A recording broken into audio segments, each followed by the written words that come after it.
الحمد لله رب العالمين،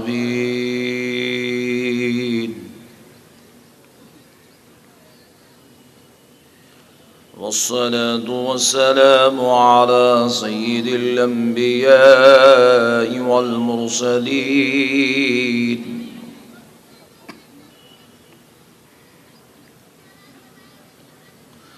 وعلى آله وأصحابه أجمعين الأكرمين.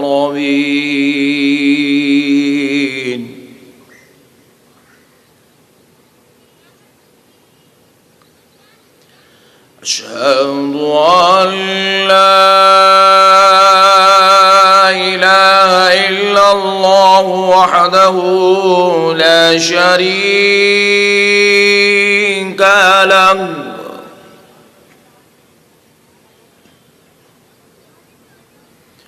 وأشهد أن سيدنا ونبينا ومولانا محمدًا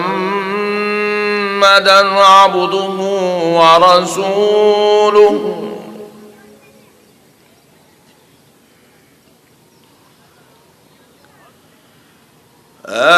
أما بعد فأعوذ بالله من الشيطان الرجيم.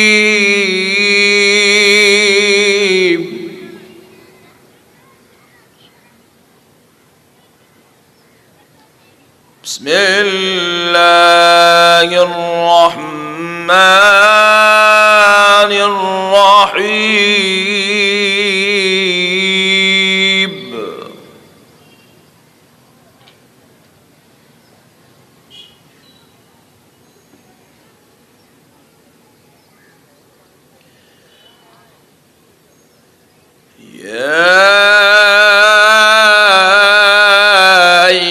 النبي إنا أرسلناك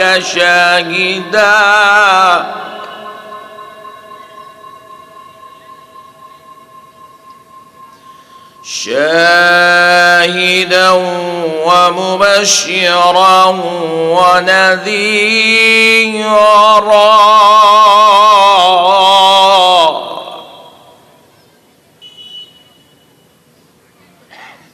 وداعيا إلى الله بإذنه وسراجا منيرا.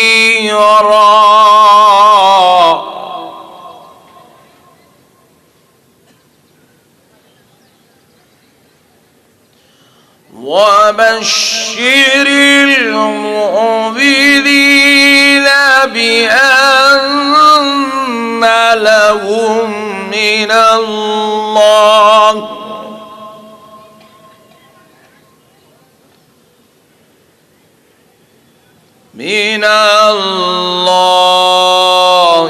فضلا كبيرا.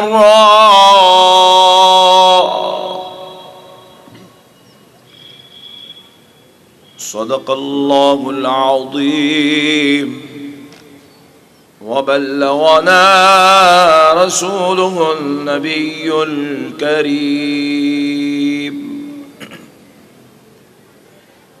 محترم سامعین کرام، معزز بزرگ حضرات اور نوجوان ساتھیوں، یہ اللہ تبارک و تعالیٰ کا نہایت ہی فضل اور کرم ہے، اور اس کے پیارے حبیب رحمت للعالمین صلی اللہ تعالیٰ علیہ وسلم کی لطف و عنایت ہے کہ آج اللہ رب العزت کے فضل و کرم حبیب پاک علیہ السلام کے صدقے و طفیل سے عید الفطر کی اس مبارک ساعتوں میں ہمیں اس مقدس میدان عیدگاہ یوسف گڑا میں جمع ہونے کی توفیق اور سعادت نصیب ہوئی ہے۔ اس انعام پر ہم اللہ رب العزت کا جتنا بھی شکر بجا لائیں کم ہے۔ بطور شکر ہم اپنے پروردگار کی بارگاہ اقدس میں بندگی اور حاضری کا ثبوت دینے کی غرض سے بآواز بلند تکبیر پڑھنے کی سعادت حاصل کریں۔ آپ میرے ساتھ مل کر پڑھیں، اللہ اکبر اللہ اکبر لا الہ الا اللہ اللہ اکبر وللہ الحمد اللہ اکبر لا الہ الا اللہ اللہ اکبر وللہ الحمد اللہ اکبر لا الہ الا اللہ اللہ اکبر وللہ الحمد اللہ اکبر لا الہ الا اللہ اللہ اکبر وللہ الحمد۔ معزز سامعین کرام، محترم بزرگ حضرات اور نوجوان ساتھیوں، قربان جائیں اللہ رب العزت کے اس انعام پر، اس رحمت پر، اس فضل پر کہ پروردگار نے ہمیں ماہ رمضان المبارک شریف کی عظمتوں، رحمتوں اور برکتوں سے سرفراز فرمایا، اور اپنی فضل سے، اپنے حبیب پاک کے صدقے و طفیل سے صحت و سلامتی کے ساتھ ہمیں رمضان شریف گزارنے کی توفیق عطا فرمائی۔ معزز سامعین کرام، یہ اللہ تبارک و تعالیٰ کا کتنا بڑا احسان ہے کہ پروردگار نے ہمیں ماہ رمضان المبارک میں روزے رکھنے کی توفیق عطا فرمائی، اور پھر اپنے بارگاہوں میں 5 وقتہ نماز کے علاوہ نماز تراویح کے سجدے اور رکوع کی توفیق عطا فرمائی۔ پھر پروردگار نے سحر و افطار کے وقت میں اپنے بندوں کے لیے انعام اور اکرام کا اعلان کیا، اور اپنے گناہگار بندوں کی دعاؤں کو قبولیت کا درجہ عطا فرمایا۔ قربان جائیں اللہ رب العزت کی رحمت پر کتنی بڑی سعادت ہے۔ اللہ نے بعض اپنے بندوں کو اپنے مقدس گھر کعبۃ اللہ شریف اور اپنے حبیب پاک کی زیارت کی توفیق نصیب فرمائی، اور انہیں عمرہ کی سعادت سے سرفراز فرمایا۔ قربان جائیں معزز سامعین کرام، اللہ رب العزت نے ایک مہینے میں اپنے بندوں پر اتنا انعام، اتنا احسان، اتنا کرم اور اتنا فضل فرمایا کہ حدیث پاک ہے، رسول اعظم صلی اللہ علیہ وسلم ارشاد فرماتے ہیں، جب کوئی بندہ رمضان المبارک شریف کو اس کے اپنے اہتمام کے ساتھ، احترام کے ساتھ گزار لیتا ہے، یعنی کہ رمضان کو عبادتوں کے ساتھ گزار لیتا ہے، رمضان کے جو عبادات ہوتی ہیں انہیں عبادتوں میں اپنا وقت لگا کر اپنی زندگی کا 1 مہینہ یہ صرف کر دیتا ہے، تو اس بندے کے نام اعمال میں اگر 70 سال کے بھی گناہ لکھے ہوں تو پروردگار عالم اسے بھی معاف فرما دیتا ہے۔ قربان جائیں اللہ رب العزت کی رحمت کے، پروردگار عالم نے ہمیں اپنے گناہوں سے پاک فرمایا، پروردگار عالم نے ہمارے نام اعمال میں رحمت ہی رحمت فرما دیا، اور ہمارے گناہوں کے دفتر کو پروردگار نے مٹا دیا، ہمیں اپنے انعام سے، اپنے فضل سے سرفراز کر کے آج عید کے دن مولا نے ہمیں اپنے دربار خاص میں بلایا، اور اس عیدگاہ میں ہم کو جمع ہونے کی توفیق عطا فرمائی، اور رب کریم اعلان فرما رہا ہے کوئی بندہ جو مجھ سے آج میری رحمت کو طلب کرے، اسے رمضان کے بدلے میں آج رحمت دینے کے لیے تیار ہوں۔ ہے کوئی میرا بندہ جو آج مجھ سے اپنے میرا فضل طلب کرے، اور میں اپنے اس بندے کو رمضان کی راتوں کے بدلے میں اپنا فضل دینے کے لیے تیار ہوں۔ ہے کوئی میرا بندہ جو دربار میں بلاتا گیا، جس طرح ایک لوہار زنگ آلود لوہے کو آگ میں ڈال کر اس کے گناہوں کو، اس کی زنگ کو دھو دیتا ہے، اسی طرح پروردگار نے بغیر کسی تکلیف کے، بغیر کسی مشقت کے اپنے بندوں کو آسان روزے، آسان عبادات کروایا، اور ان کے گناہوں کو ایسے ہی دھو دیا تاکہ ان کے جسم سے کوئی گناہ نظر ہی نہ آئے۔ پروردگار نے اپنے بندوں کو مکمل طور پر پاک کر دیا، اور پھر ساری پاکی اور صفائی کے بعد اس مقدس عیدگاہ میں پروردگار نے بلایا، اور بلا کر اعلان کر رہا ہے، بندے لے، آج تیرے رب کی رحمت پھر سے تیرے قریب ہو کر کھڑی ہے، بس تو ہاتھ اٹھا کر اپنے مولا کی رحمت کو آواز دے، تیرے ہاتھ گرنے سے پہلے مولا تجھے اپنی رحمت سے گھیر لیتا ہے اور تیرے لیے مغفرت کا اعلان کر دیتا ہے، اور اے بندے تیرے لیے بخشش کا اعلان کیا جاتا ہے، اور اے بندے تیرے لیے مغفرت کا اعلان کیا جاتا ہے۔ معزز سامعین کرام، قربان جائیں رمضان کی عظمتوں پر، آقا نامدار مدنی تاجدار رحمت اللہ العالمین صلی اللہ علیہ وسلم ارشاد فرماتے ہیں، رمضان کی ہر صبح یعنی کہ سحر کے وقت میں 70,000 دوزخیوں کو دوزخ سے نکال کر جنت منتقل کیا جاتا ہے۔ پھر فرماتے ہیں کہ جب شام ہوتی ہے، وقت افطار آتا ہے، تو پھر 70,000 دوزخیوں کو دوزخ سے نکال کر جنت منتقل کیا جاتا ہے۔ قربان جائے ایسا مقدس مہینہ کہ معزز سامعین کرام، جس میں اللہ کی رحمت اتنی عام ہو جاتی ہے۔ جب یہی رمضان جو گزرا اس کی 29ویں رات آتی ہے، جب 30ویں روزے سے مسلمان گزرتا ہے، پروردگار عالم فرشتوں سے فرماتے ہیں، اے فرشتوں ذرا بتاؤ کوئی ایسا بندہ رہ گیا جس کی اب تک بھی مغفرت نہیں ہوئی ہے؟ تو فرشتے عرض کرتے ہیں، ہاں مولا، سارے بندوں کی تو مغفرت ہو گئی، لیکن چند رہ گئے ہیں جنہوں نے اب تک تجھ سے مغفرت طلب نہیں کی ہے۔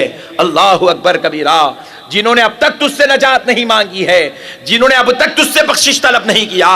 آقا نامدار مدنی تاجدار علیہ السلام ارشاد فرماتے ہیں، سب سے بڑا بدبخت ہے، سب سے بڑا بدترین ہے میرا وہ امتی جسے رمضان ملا ہو اور اس نے اپنی مغفرت نہ کرا لیا ہو۔ اللہ اکبر کبیرہ۔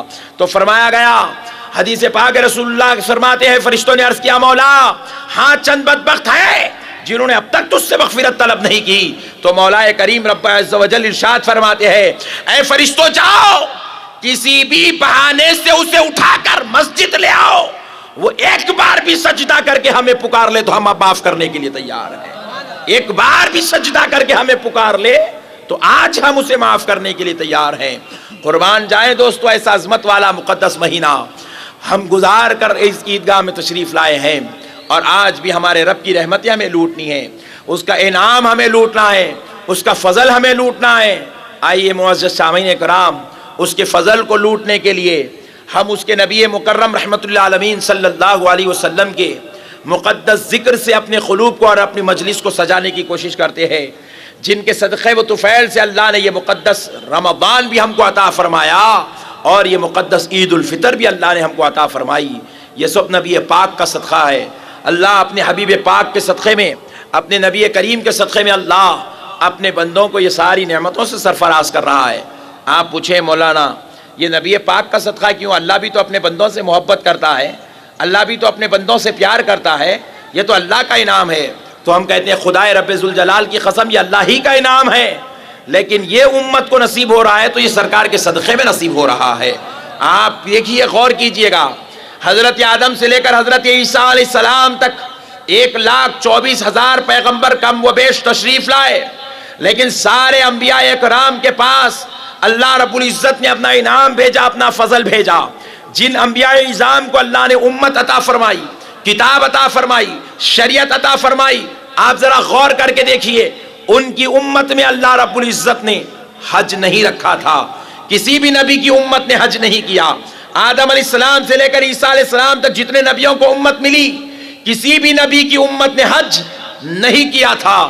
لیکن قربان جائیں، یہ مصطفیٰ جان رحمت کی دعا تھی، اے اللہ یہ حج والی عبادت جو انبیاء کے لیے خاص ہے، جو صرف نبیوں کے لیے، رسولوں کے لیے ہے، مولا میری خاص دعا ہے یہ عبادت میری امت پر فرض کی جائے۔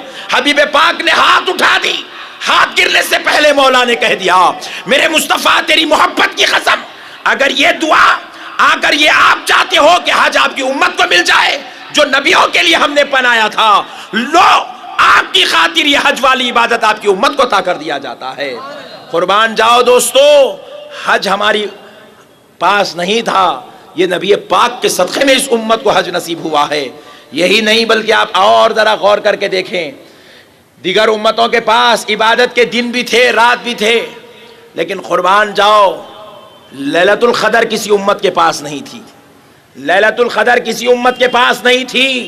یہ تو نبی پاک صلی اللہ تعالی علیہ وسلم رمضان کی راتوں میں سجدے میں سر رکھ کر اللہ کے دربار میں اپنی امت کے لیے دعائیں کرتے تھے، اپنی امت کے لیے خیر طلب کرتے تھے، اپنی امت کے لیے نجات طلب کرتے تھے، رب کریم سے عرض کرتے تھے، مولا وہ امتیں 500 سال تک تیرے دربار میں عبادتیں کرتی رہی، سجدے کرتی رہی، تجھے پکارتی رہی، تجھے آواز دیتی رہی۔ اے اللہ، ان کی عمریں بڑی تھی، ان کی عبادتیں بھی بڑی تھی، ان کے پاس عبادتوں میں کثرت تھی، لیکن مولا میری امت کی عمر چھوٹی ہے، اور اے اللہ اس کی وجہ سے میری امت کی عبادت بھی چھوٹی ہوں گی، میری امت کی عمریں چھوٹی ہے، میری امت کے پاس سجدے بھی کم ہوں گے، میری امت کے پاس رکوع بھی کم ہوں گے۔ جب سجدے اور رکوع کم ہوں گے تو لازمی بات ہے کہ ثواب بھی کم ہوگا، اجر بھی کم ہوگا۔ تو رب کریم نے ارشاد فرمایا، حبیب آپ ان کی عبادات کو دیکھ کر یہ خیال نہ کرنا کہ آپ کی امت کا ثواب کم ہوگا، آپ کی امت کے پاس اجر کم ہوگا، ایسا خیال نہ کرنا میرے مصطفیٰ۔ اے حبیب پاک، آپ سجدے سے سر اٹھائیے، ہم آپ کی امت کو ایک رات عطا فرماتے ہیں جس کا نام لیلۃ القدر ہوگا، اور اے مصطفیٰ آپ کا جو کوئی امتی اس ایک رات کو ہماری عبادت میں گزار لے گا، ہم پچھلی امتوں کی 500 سال کی عبادت سے زیادہ ثواب آپ کے امتی کو عطا فرما دیں گے۔ صرف ایک رات عبادت کرنے پر ان کی زندگی بھر کی عبادت کا ثواب دیا جائے گا۔ یہ لیلۃ القدر نہیں تھی، یہ تو مصطفیٰ جان رحمت نے دعا کر کے امت کو دلائی ہے۔ بے شک خدا کی قسم دیتا خدا ہے، لیکن دلانے والی ذات کا نام محمد الرسول اللہ ہے صلی اللہ علیہ وآلہ وسلم۔ معزز سامعین کرام، قربان جائیں میرے آقا علیہ الصلوۃ والسلام کی رحمت پر، آقا نامدار کے اس انعام پر کہ اللہ نے اپنے نبی کے صدقے میں ہم پر اتنا بڑا احسان فرمایا۔ تو اب آئیں، اب ایسے مقدس موقع پر ویسے نبی کا ذکر نہ کرے تو اور کیا کریں؟ ایسے مقدس دنوں پر اگر اس نبی کی شان بیان نہ کرے تو اور کیا کریں؟ ایسے انعام کے وقت جو نبی کا صدقہ مل رہا ہے ایسا انعام نہ ملے تو اور کیا کریں؟ اور ایک بات بھی بتا دوں، آدم علیہ السلام سے لے کر عیسیٰ علیہ السلام کی امت کے احوال آپ پڑھ لیں، عید الفطر کا ذکر آپ کو کہیں نہیں ملتا۔ عید الفطر کا ذکر آپ کو، پچھلی امتوں میں عید الفطر تھی، ایسی عبارت آپ کو کتابوں میں کہیں نہیں ملتی۔ یہ تو میرے آقا کی نالن پاک کا صدقہ ہے۔ رمضان کی راتیں آقا علیہ الصلوۃ والسلام رمضان کی راتیں عبادتوں میں، دین عبادتوں میں گزارے۔ جب رمضان کا چاند نظر آیا، شکر ادا کرنے کے لیے آقا علیہ السلام کندھے پر کمبل اور دوسرے کندھے پر مصلی ڈال کر عیدگاہ آ گئے اور اللہ کا شکر ادا کرنا چاہے۔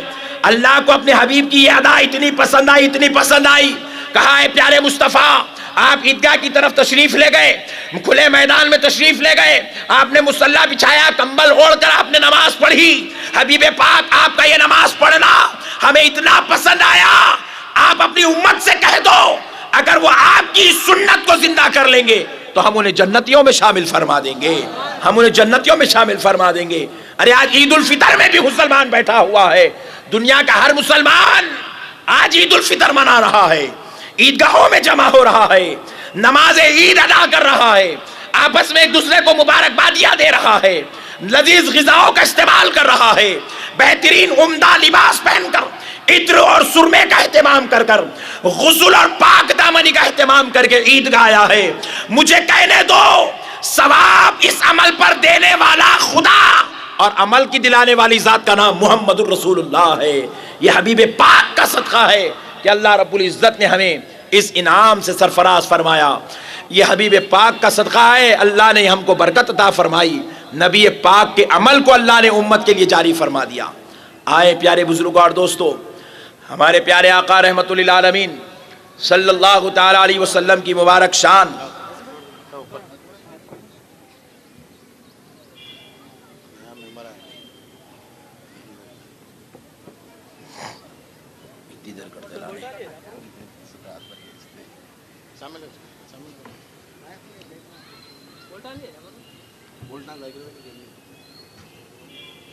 ایک مرتبہ تکبیر پڑھ لیں، اللہ اکبر اللہ اکبر اللہ اکبر اللہ اکبر لا الہ الا اللہ اللہ اکبر اللہ اکبر وللہ الحمد۔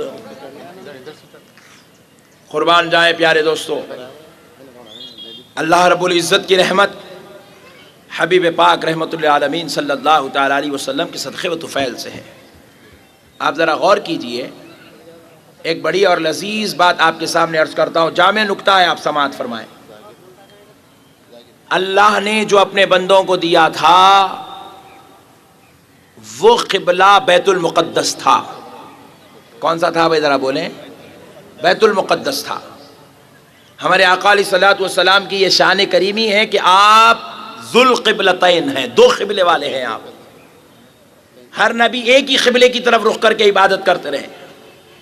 کسی کا قبلہ کعبہ معظمہ تھا تو کسی نبی کا قبلہ بیت المقدس تھا، لیکن آپ قربان جائیں ہمارے نبی کی شان پر کہ ہمارے نبی نے بیت المقدس کو بھی رخ کر کے نماز پڑھی اور کعبے کو رخ کر کے بھی نماز پڑھی، اس لیے حضور کو ذو القبلتین کہتے ہیں۔ پیارے بھائیو، اللہ کے حکم کے مطابق بیت المقدس کو آقا علیہ السلام نے رخ کیا۔ زمانے اولا میں جو فرض ہونے والی نمازیں صحابہ کرام رسول اللہ کی امامت میں بیت المقدس کو رخ کر کر اپنی نماز ادا کرتے، آقا علیہ السلام بھی بیت المقدس کو رخ کر کے نماز پڑھتے۔ یکایک اللہ رب العزت دوران نماز فَوَلِّ وَجْهَكَ شَطْرَ الْمَسْجِدِ الْحَرَامِ والی آیت نازل فرماتا اور کہتا کہ اے حبیب آپ اپنے چہرے کو مسجد حرام کعبہ معظمہ کی طرف پھیر لیجئے، کیونکہ اے پیارے مصطفیٰ آپ کی خواہش ہے کہ آپ بار بار خواہش کرتے کہ آپ کا قبلہ کعبہ معظمہ بن جائے، تو لو مصطفیٰ ہم نے تو بیت المقدس چاہا تھا، اگر آپ کی چاہت کعبہ معظمہ میں ہے تو آپ کا رب آپ کی خوشی کے خاطر کعبہ معظمہ کو آپ کا قبلہ بنا دیتا ہے۔ قربان جائے پیارے دوستو، آج پوری کائنات کا مسلمان جس قبلے کو اپنا رخ بنا کر عبادت میں مشغول ہے، جس قبلے کو اپنا رخ بنا کر اللہ کی عبادت میں لگا ہوا ہے، جس قبلے کی طرف رخ کر کے آج وہ سجدے اور رکوع کر رہا ہے، یہ اللہ رب العزت نے اپنے حبیب پاک کے صدقے سے اس امت کو عطا فرمایا ہے۔ یہ نبی پاک کا صدقہ ہے، یہ نبی معظم صلی اللہ تعالی علیہ وسلم کا صدقہ ہے کہ پروردگار نے اس کعبہ معظمہ کو ہمارے لیے نبی پاک کے صدقے و طفیل سے قبلہ بنا دیا ہے۔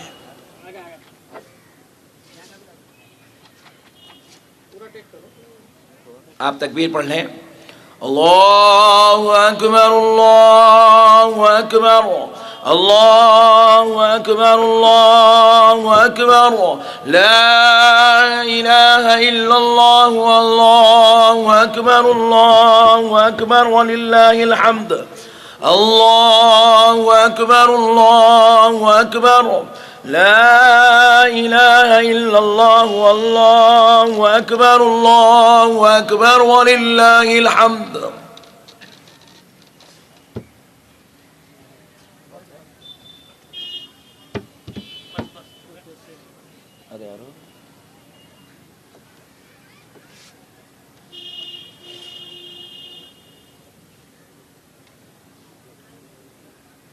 ہمارے ذاکر بھائی کھانے کو نہ ہو۔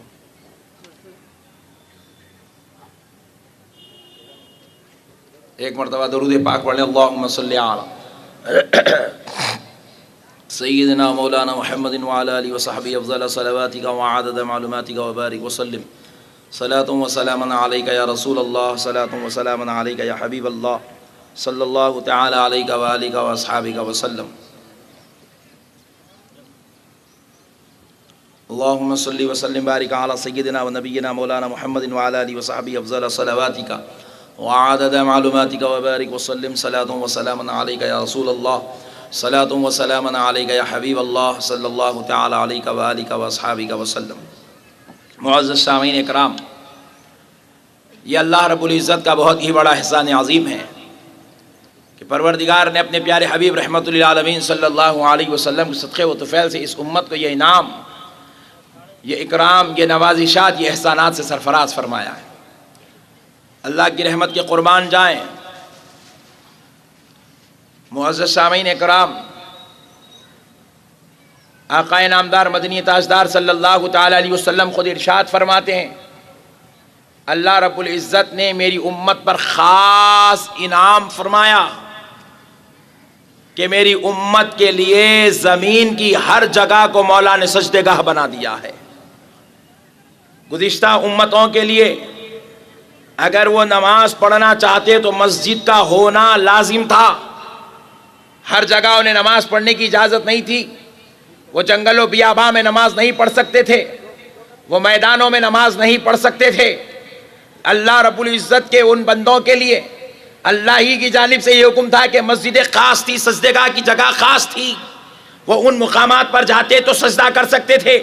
لیکن نبی کریم علیہ الصلوۃ والسلام کے صدقے و طفیل سے اللہ رب العزت نے حبیب پاک کے صدقے و طفیل سے اس امت کو اس بات کی اجازت دے دی, اس امت کو اس شان سے سرفراز فرما دیا کہ حبیب پاک کا امتی مسجد میں ہو تو سجدہ کرنے کی اجازت, گھر میں ہو تو گھر میں سجدہ کرنے کی اجازت, میدان میں ہو تو میدان میں سجدے کرنے کی اجازت, جنگل و بیاباں میں چلا جائے تو وہاں نماز پڑھنے کی اجازت. ارے اگر جگہ نہ ملے, مسجدیں فل ہو جائے, روڈ پر جگہ ملے, روڈ پر مصلی بچھا کر سجدہ کرے تو اللہ نے کہا یہاں کا سجدہ بھی قبول کر لیا جائے گا. ہر جگہ حبیب پاک کے امتی کو سجدے کی اجازت دی گئی ہے. قربان جائے معزز سامعین کرام, اللہ رب العزت نے حبیب پاک کے صدقے و طفیل سے اس شان سے اس امت کو سرفراز فرمایا. اب بتائیں ایسے مقدس موقع پر اس نبی کو اگر ہم یاد نہیں کریں گے, ان کے احسان کا تذکرہ نہ کریں گے, ان کی جانب سے ملنے والے انعام کا تذکرہ نہ کریں گے, ان کی دعاؤں کی برکت سے امت پر آسانی ہو, اور اس کا تذکرہ نہ کریں گے تو اور کیا کریں گے. قربان جائیں معزز سامعین کرام, ہمارے نبی کا مقام اتنا بلند و بالا ہے, ہمارے نبی کی شان اتنا عرفہ و اعلیٰ ہے. ہمارے نبی کو اللہ رب العزت نے ایسے پاک اور منزہ کر کے پیدا کیا. آقا نامدار مدنی تاجدار صلی اللہ علیہ وسلم کو اللہ نے ایسی شان سے سرفراز فرمایا. آپ کو پروردگار نے ایسی زبان عطا فرمائی. آقا علیہ الصلوۃ والسلام کی بارگاہ میں ایک صحابی آئے اور آ کر عرض کرنے لگے یا رسول اللہ, کیا ہمارے لیے مسواک کرنا فرض ہے؟ حضور خاموش رہے. پھر وہ صحابی عرض کرنے لگے یا رسول اللہ کیا ہمارے لیے مسواک فرض ہے؟ حضور خاموش رہے. تیسری بار وہ صحابی پھر سے پوچھنے لگے یا رسول اللہ کیا مسواک ہمارے لیے فرض ہے؟ آقا علیہ السلام نے کہا اے صحابی, جب میں خاموش رہوں تو تم بھی خاموش ہو جاؤ, بار بار مجھ سے سوال نہ کرو, بار بار مجھ سے پوچھا نہ کرو. تمہارے پوچھنے پر اگر میں ہاں کہہ دیتا یعنی میری زبان ہل جاتی, میں اپنی زبان کو جنبش دے دیتا, تمہارے سوال کرنے پر اگر تمہارے سوال پر میں ہاں کہہ دیتا تو سن لو, قیامت تک کے لیے میری امت کو مسواک کرنا فرض ہو جاتا. اللہ نے مجھے وہ زبان عطا فرمائی کہ میں ہلا دوں تو شریعت بن جائے, میں اگر زبان سے نہ کہہ دوں تو مسئلہ جو ہے وہ قیامت تک کے لیے نامے چلا جائے. اگر کوئی چیز حلال ہے اور میں کہہ دوں کہ وہ تمہارے لیے حلال نہیں تو وہ تمہارے لیے آج سے حلال نہیں ہوگی. اللہ نے مجھے محرم بنایا اور محلل بنایا, میں چاہوں جسے حلال کر دوں, میں چاہوں جسے حرام کر دوں, میرے رب نے مجھے وہ اختیار عطا فرمایا ہے. قربان جاؤ دوستو, آج دنیا کے سارے مولوی مل کر جسے رسول اللہ نے حلال کہا ہو, پوری دنیا کے مولوی مل جائیں اور اسے حرام کہیں, تب بھی وہ چیز حرام نہیں ہو سکتی, کیونکہ مصطفیٰ نے حلال کہہ دیا ہے. نبی پاک نے جس چیز کو حرام کہہ دیا ہو, دنیا کے سارے مولوی ملے اور اسے حلال کہے, قسم خدا کی وہ حلال نہیں ہو سکتی, کیونکہ مصطفیٰ جان رحمت نے اسے حرام کہہ دیا ہے. قربان جائیں. اور بڑے تعجب کی بات ہے بھائی, آج کل بعض لوگوں کا یہ خیال بنا ہوا ہے کہ ہم نبی کے برابر ہیں. آپ بولیں گے کہ عامل صاحب ان کا تذکرہ ہو ہی گیا. پیارے بزرگوں اور دوستو, بعض مرتبہ بعض لوگوں کی باتیں یاد آتی ہے. ہم قرآن حدیث پڑھتے ہیں اور آپ علماء اکرام کی صحبت میں بیٹھ کر زندگی بھر درس و تدریس میں مشغول ہیں. ہم ہر اینگل سے سوچتے ہیں, غور کرتے ہیں, تو کہیں پتہ ہی نہیں چلتا کہ نبی اور امتی کیسے برابر ہو سکتے ہیں. ذرا غور کر کے دیکھیے, اگر کوئی شخص کہے کہ نعوذ باللہ ہم نبی کے برابر ہیں, تو میرا ایک مشورہ ہے کہ وہ ویسا کلمہ پڑھے جیسا نبی پڑھتے تھے. ہم کلمہ پڑھتے ہیں لا الہ الا اللہ محمد الرسول اللہ. نبی کی برابری کرنے والوں سے خواہش ہے نبی کی طرح کلمہ پڑھے. اور نبی کا کلمہ تھا لا الہ الا اللہ انی رسول اللہ. اگر کوئی امتی یہ کہے لا الہ الا اللہ انی رسول اللہ، یہ نبی کا کلمہ ہے، اور اگر کوئی امتی یہ کلمہ پڑھ لے تو وہ اسلام سے خارج ہو جائے گا، کافروں میں شمار کیا جائے گا. اجی نبی کی پوری 63 سالہ زندگی کی برابری تو دور کی بات ہے، نبی کا کلمہ امتی پڑھ لے تو کافر. تو رب بتا رہا ہے دیوانوں، نماز روزہ زکوٰۃ حج تو دور کی بات ہے، کلمہ پڑھنے میں بھی تو میرے نبی کے برابر نہیں ہے. نبی کا مقام کچھ اور ہے، غلام کا مقام کچھ اور ہے. پیارے بزرگ اور دوستو، اب ذرا اور غور کر کے دیکھیں، ہم انتقال کر جائیں تو ہماری جائیداد ہمارا ترکہ بنتا ہے اور ہماری اولاد میں تقسیم ہوتی ہے. ہوتی کہ نہیں ہوتی بھائی؟ بیٹے نہیں ہوں گے، بیٹیاں ہوں گی تو بیٹیوں میں تقسیم ہوں گی. بیٹی بھی نہیں ہوں گی تو نواسوں میں، نواسیوں میں، پوتروں میں، پوتریوں میں تقسیم ہوگی نا. کوئی بھی نہیں ہے، بیوی ہے تو بیوی کو تقسیم ہوگی. ہماری ملکیت ختم، بیوی کی ملکیت میں چلی جائے گی. لیکن قربان جاؤ مصطفیٰ کی عظمت کے، ساری کائنات کے لوگ مر جائے تو ان کی وراثت تقسیم ہوتی ہے. آقا نامدار دنیا سے پردہ فرمائے، آپ کی وراثت تقسیم نہیں ہوئی، آپ کی جائیداد کو ترکہ بنا کر تقسیم نہیں کیا گیا. حضرت ابوبکر سے پوچھا گیا رسول اللہ کی وراثت کیوں تقسیم نہیں ہو رہی؟ تو حضرت ابوبکر نے جواب دیا، کیا تو نبی کو اپنی طرح سمجھتا ہے؟ تقسیم اس کی ہوتی ہے جو مر جاتا ہے، اس کی تقسیم نہیں ہوتی جو زمین کے اندر جا کر بھی غلاموں پہ نظر کرم فرماتا ہے. اگر امت انتقال کر جائے تو امتی کی بیوی دوسرا نکاح کر سکتی ہے، عدت گزار لے تو دوسرا نکاح جائز.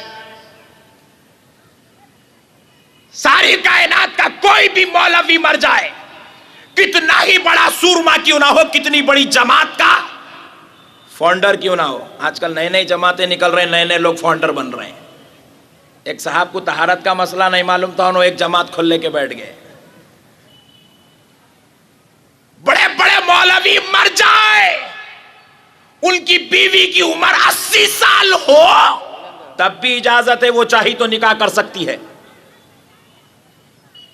پیارے بزرگ اور دوستو، لیکن سنو، نبی پاک کے لیے آپ نے جب نکاح فرمایا، نبی نے اپنے لیے جب نکاح فرمایا، آپ کی حیات طیبہ میں آپ کی 11 ازواج مطہرات تھی. رب کریم قرآن میں ارشاد فرماتا ہے، میرے نبی کے پاک نبی کی ازواج سے کوئی نکاح نہیں کرے گا، کیونکہ ہر کوئی امتی بیٹا ہو گیا، غلام ہو گیا، اور نبی کی بیویاں ساری امت کے لیے ماں کا مقام رکھتی ہے. شریعت ہے، نبی کی برابری کرنے والوں، ہماری بیویاں کسی کا نکاح میں جا سکتی ہے بعد وفات کے، لیکن نبی کی ازواج مطہرات کسی کے نکاح میں نہیں جا سکتی. آج کائنات کا سب سے بڑا اور پورے مولوی ایک جگہ جمع ہو جائیں، ایک وقت میں صرف 4 بیویاں ساتھ رکھ سکتے ہیں. ایک وقت میں صرف 4 بیوی ساتھ رکھ سکتے ہیں. اور نبی کی عظمت کے قربان جائیں، نبی پاک نے ایک ہی وقت میں 11 بیویاں اپنے ساتھ رکھی، اپنے نکاح میں رکھی، اور رکھ کر دنیا کو بتایا، دنیا والوں مجھے اپنی طرح نہ سمجھنا، تمہارے لیے صرف 4 وقت پر جائز ہے، اور میں اللہ کا نبی ہوں، میں اگر چاہوں تو 100 بیویاں بھی ایک وقت میں ساتھ رکھ سکتا ہوں، کیونکہ میں تمہاری طرح نہیں ہوں. آج بڑے مسئلے ہیں، لوگ ہر اینگل سے کہہ رہے ہیں نبی ہماری طرح ہے. نعوذ باللہ. کون سے اینگل سے نبی ہماری طرح ہے؟ اس بات کو غور کرتے ہیں تو پتا چلتا ہے پوری کائنات کے مولوی بیٹھ کر ایک جز بھی نہیں نکال سکتے جس میں امتی اور نبی برابر ہو. نعوذ باللہ. پیارے بزرگ اور دوستو، آپ کے سامنے عیدگاہ کے لیے خصوصی نذرانوں کے لیے ہمارے دوست آ رہے ہیں، منتظمین آ رہے ہیں، عیدگاہ کے خادمین آ رہے ہیں، آپ کے پیارے بھائی آ رہے ہیں، اور آپ سے اللہ کے اس مقدس مقام جس کے انتظامات میں لاکھوں روپیہ خرچ ہوتا ہے، اور بڑے شان اور فخر سے یہ بات کہی جا سکتی ہے کہ اس جدید شہر میں یہ عیدگاہ سب سے بڑا عظیم عیدگاہ ہے، اور دونوں عیدوں میں یہاں پر سب سے بڑا عظیم مجموعہ جمع ہوتا ہے، اور اس کے انتظامات کے لیے لاکھوں روپیہ خرچ ہوتا ہے۔ آپ حضرات سے خواہش کی جاتی ہے اللہ کی رضا کے لیے، عید الفطر کا صدقہ لوٹنے کے لیے، اللہ کی رحمتوں کو حاصل کرنے کے لیے ان اللہ کے بندوں کے پاس آپ ڈھیر سارے رقومات ڈالتے جائیں، اور آج کے دن کم سے کم سکے مت ڈالیے گا بھائی، ذرا نوٹ نکالیے بھائی، جو سکے ڈال رہے ہیں وہ سمجھے کہ ابھی نذرانہ نہیں دیے، نوٹ لیجئے، پھر سے ایک مرتبہ ادھر راؤنڈ ہو جائے، کیونکہ ادھر کے بھائی تھوڑے سکے ڈالنے جیسا نظر آ رہا ہے، تو بھائی آج کے دن سکے نہیں، آج نوٹ ڈالیں انشاءاللہ، اور نوٹ چھوٹی نوٹ نہیں، بڑی نوٹ ڈالیں انشاءاللہ، اللہ کا فضل آپ کو مل جائے گا، آپ جتنی نوٹ ڈالیں گے اتنا اللہ کا فضل آپ کو ملے گا، حبیب پاک کا صدقہ آپ کو ملے گا انشاءاللہ۔ اور جانے سے پہلے پھر ایک بار آپ کے سامنے یہ دوست احباب ہمارے آئیں گے، تو ایک بات یاد رکھ لیں، یہ عیدگاہ کے لیے جو نذرانہ وصول ہوتا ہے، اس میں اگر کچھ پیسے اضافہ آ جاتے ہیں، مثال کے طور پر 4 لاکھ روپے اس میں خرچ ہوا، مثال دے رہا ہوں صحیح سمجھیں گے، اگر خرچ ہوا ہے تو اس کے بعد اگر ایک 50,000 روپے بھی اگر آپ کی طرف سے بڑھ کے رقم آ جاتی ہے، تب بھی آپ ٹینشن مت لیجئے گا، وہ رقم مدرسہ غوث الثقلین کے لیے استعمال کی جاتی ہے، اللہ کے دین کی اشاعت جس مدرسے سے ہو رہی ہے اس کے لیے استعمال کی جاتی ہے، اور آپ سے خواہش ہے کہ مدرسہ غوث الثقلین کے لیے بھی تعمیر کے سلسلے میں آپ نذرانے عنایت فرمائیں۔ مدرسہ غوث الثقلین کی تعمیر چل رہی ہے، بڑی عالیشان مسجد بن رہی ہے، جی الحمدللہ۔ تو پیارے بھائیوں، وہاں کے جو انتظامات ہیں اس کے لیے جو ہے آپ کو نظر پیش کرنی ہے، آپ حضرات دل کھول کر نذرانے ہمارے بھائیوں کے پاس دیتے جائیں، اور اللہ آپ کو دیا ہے تو آپ اللہ کے لیے دینے کی کوشش کریں، پروردگار عالم حبیب پاک کے صدقے میں آپ کو انشاءاللہ تعالی خوب اجر عظیم عطا فرمائے گا۔ اور ایک بات یاد رکھ لیں، مدرسہ غوث الثقلین کی تعمیر سلیمان رشید اور حامد صاحب کی جانب سے کی جا رہی ہے، اللہ تعالیٰ ان کو جوار رحمت میں جگہ عطا فرمائے۔ معزز سامعین کرام، جو بھائی دور دور بیٹھے ہیں ان سے خواہش کی جاتی ہے جب آپ کے پاس نظر لینے کے لیے دوست آ جائیں تو دل کھول کر اللہ کا فضل لوٹنے کے لیے نظر دیتے جائیں، تاکہ سرکار پاک کا صدقہ نصیب ہو جائے اور انتظامات میں آسانی ہو جائے۔ قربان جائیں پیارے بزرگوں اور دوستوں، اور ایک بات دیکھیں، ہمارے آقا رحمت اللہ عالمین صلی اللہ علیہ وسلم پر اللہ رب العزت نے 6 وقت کی نماز فرض کی تھی۔ کتنے وقت کی بھائی؟ 6 وقت کی نماز، امتی پہ 5 وقت کی نماز۔ حالانکہ ایسا کیا ہوتا ہے، بادشاہ کرسی پہ بیٹھتا ہے، قوم کو کام پہ لگاتا ہے، لیکن یہ میرے مصطفیٰ کی رحمت للعالمین تو دیکھو، آپ پر 6 وقت کی نماز فرض ہے اور امت پر 5 وقت کی نماز فرض ہے۔ زیادہ بوجھ ہو تو کہتے مولا مجھے دے دے، جتنی آسانیاں دینا ہے میری امت کو دے دے، جتنی راحت دینا ہے میری امت کو دے دے، جو بوجھ ہے وہ مجھ کو دے دے۔ معزز سامعین کرام، جب دیکھیے آقا نامدار مدنی تاجدار علیہ السلام پر 6 نمازیں کون سی، تو فرمایا گیا حضور پر تہجد کی نماز بھی فرض تھی۔ کون سی نماز فرض تھی بھائی؟ تہجد۔ اب اگر کوئی مولوی صاحب بولے ہم نبی کے برابر ہے تو ان سے پوچھنا تہجد پڑھے؟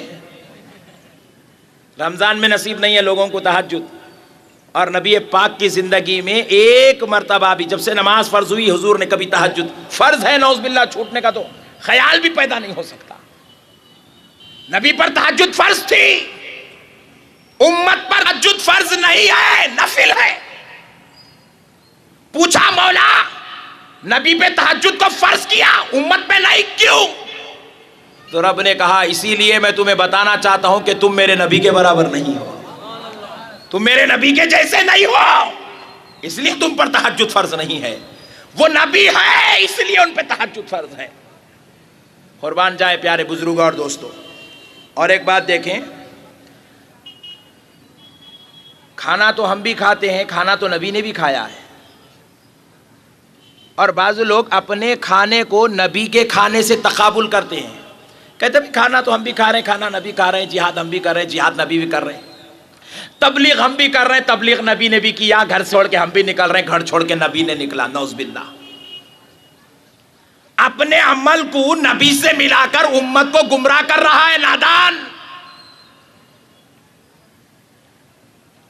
ذرا غور کیجئے بھائی،